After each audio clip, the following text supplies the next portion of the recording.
తెలిసిన విషయమే, చాలామందికి తెలుసండి. లిఖిత స్టార్టింగ్ నుంచి మన గన్నవరం నారాయణ బ్రాంచ్లోనే చదువుతోంది.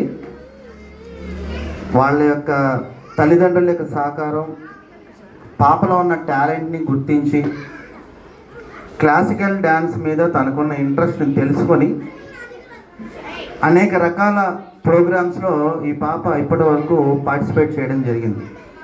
District wide competitions, state wide, national wide కాంపిటీషన్స్లో కూడా ఈ పాప చాలా సుపరిచితం.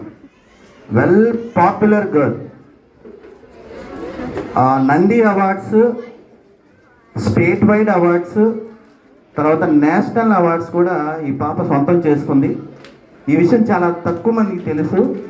బట్ యూట్యూబ్లో పబ్లిక్ ప్లాట్ఫామ్ మీద ఈ పాప యొక్క వీడియో ఏ రేంజ్లో వైరల్ అవుతుందంటే, ఫైనల్గా ఈ పాప రీసెంట్గా Guinness book of world record వాళ్ళు ఒక ప్రోగ్రామ్ని కండక్ట్ చేస్తే finally she got the Guinness book of world record. ఈ పాప ఇంకా అఫీషియల్గా ఆ సర్టిఫికెట్స్, మెడల్స్ వాళ్ళు రిజిస్టర్ చేసి అఫీషియల్గా మనకు పంపించడం జరుగుతుంది.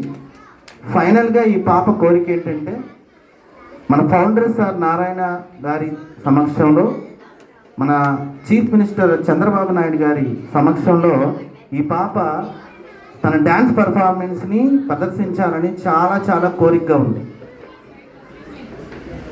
నా యొక్క ఉద్దేశం ఏంటంటే, పిల్లల యొక్క కోరికలు, వాళ్ళ యొక్క ఆశయాలు, వాళ్ళు ఏం కోరుకుంటున్నారు, మనం ఏం చేయించాలనేది కాకుండా వాళ్ళకి ఏ ప్రతిభ మీద వాళ్ళకి ఎక్కువ మక్కువ ఉందనేది తల్లిదండ్రులుగా, టీచర్లుగా మనం అందరం గుర్తించి మన పిల్లల్ని ఎంకరేజ్ చేస్తే పిల్లలు ఏ స్థాయికి వెళ్తారనేది ఈ చిన్నారి ఒక మచ్చు తొనక.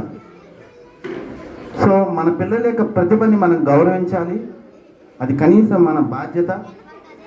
ఇటు పేరెంట్స్గా, అటు టీచర్స్గా మేమందరం కూడా మన నారాయణ స్కూల్ పిల్లలు ఏ విషయాల్లో వాళ్ళు ఎక్కువ ఇంట్రెస్ట్ చూపిస్తున్నారనే దాని మీద ఎక్కువ మేము ఆలోచన చేస్తూ ఉంటాం. కాబట్టి ఇటువంటి ప్రోగ్రామ్స్ కూడా మనం కండక్ట్ చేయడం, ఇటువంటి ప్రోగ్రామ్స్ కండక్ట్ చేయడం వల్ల మాత్రమే పిల్లల్లో అంతర్లీనంగా ఉన్న వాళ్ళ యొక్క ప్రతిభ బయటకు వస్తుందనేది నా ఉద్దేశం. ఒక్కసారి ఈ చిన్నారికి అందరూ కూడా క్లాప్స్ రూపంలో మీ ఆశీర్వాదాన్ని అందించండి. Congratulations Likhita, and I wish you all the best. Thank you, sir.